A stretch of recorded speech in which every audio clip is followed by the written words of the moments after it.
So a downward revision in global oil demand. This, of course, comes off the back of oil supply rising from non-OPEC countries. As we look forward in the year with the risk of recession, is there a risk that the market flips from undersupply to oversupply, again, given economic slowdown? Yes, good morning. No, of course, this month we lowered our forecast for world oil demand by 260,000 barrels a day, and this follows mostly the lockdowns in China. But already in last month's report, we made a much bigger revision to our oil demand outlook stemming from higher prices, lower economic growth. And we're seeing now that economic forecasters continue to downgrade their outlook for the world economy. And obviously, this will have an impact on oil demand.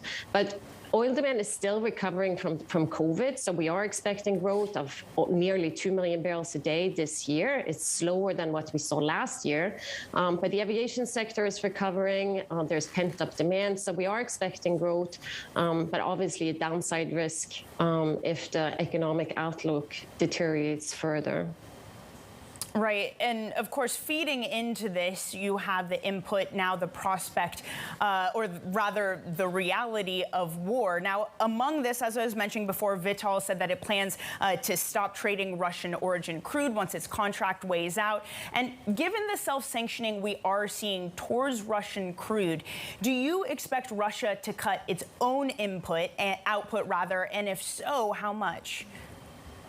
Thank you. No, so our forecast, I mean, there's a lot of uncertainty about the Russian production outlook, but we're seeing not just Vitol, but major oil companies, especially in Europe, stepping away from Russian oil, stopping buying altogether. Total, BP, Shell, many other companies and traders. So our expectation is that Russian oil supply could fall by 3 million barrels a day starting from May.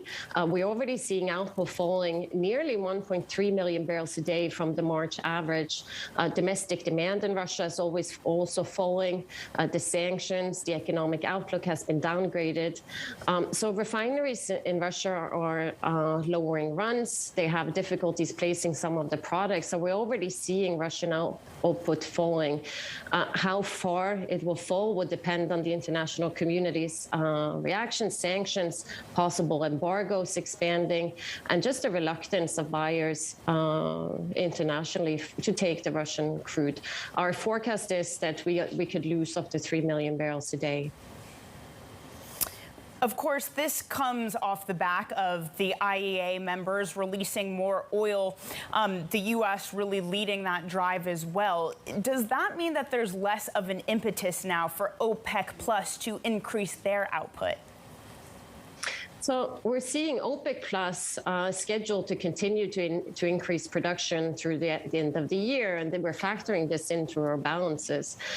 So now, while our oil market balance look more or less in supply, lower demand, higher supply, and with the additional barrels from SPR releases from IEA member countries and from the U.S. in particular, the market does look more balanced. But we have to remember that oil demand continues to grow this year, and we're going into the year, even before the Russian war started, with record low inventories. OECD inventories are more than 300 million barrels lower than they were the 5-year average. So the market is very tight, and with all the uncertainty on both the demand and supply side, the SPR releases go some way to create comfort for market, but there is a need for OPEC Plus to continue to increase production as demand grows through the rest of the year. Toril, is there a concern then, because, you know, this has been a call from the IEA to OPEC, and OPEC, of course, has disagreed with those calls, has resisted those calls. Are you troubled by any sort of hint here of a breakdown between relations of the IEA and OPEC? No. the way we do, we put forward our market balances. What we've seen, what we pointed to is that demand has surpassed supply for the best part of 18 months. Inventories have continued to fall. So we have seen an imbalance in the market. Of course, inventories were high after the COVID lockdowns in 2020. So we're just pointing to the fact that there was a need for more supply to the market. There has been.